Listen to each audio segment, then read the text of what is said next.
এদিকে হলদিয়া পেট্রোকেমিক্যালসের ন্যাপথার পাইপলাইনে অগ্নিকাণ্ড। সেই ভোর থেকে দাউ দাউ করে আগুন জ্বলছে।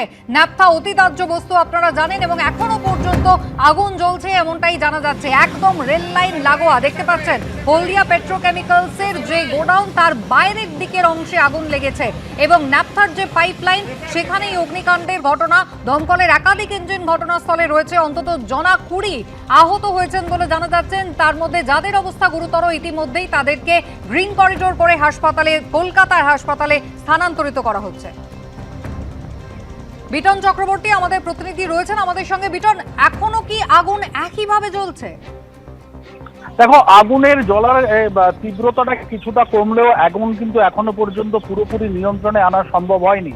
তুমি জানো যে ভোর রাত্রে আজকে যে এই এইচপিএল যে ন্যাপথার যে পাইপলাইন, সেই পাইপলাইনে যে বিধ্বংসী অগ্নিকাণ্ড ঘটনা ঘটেছে, সেই একই রকম ভাবে কিন্তু আগুন এখনো পর্যন্ত জ্বলছে। হলদিয়া পেট্রোকেমিক্যালস কর্তৃপক্ষের যে সমস্ত ফায়ার ইঞ্জিন সহ রাজ্য দমকল দপ্তরের ইঞ্জিন এবং অন্যান্য শিল্প সংস্থার যে ইঞ্জিনগুলো, সেগুলো কিন্তু একযোগে কাজ করছে। অন্তত 18 থেকে 20টা ইঞ্জিন এসে কিন্তু এরকম ভাবে কাজ করছে। এবং তুমি জানো ইতিমধ্যেই এই ঘটনাতে যেটা জেলা প্রশাসন জানাচ্ছে যে 20 জনের মতন আহত হয়েছে।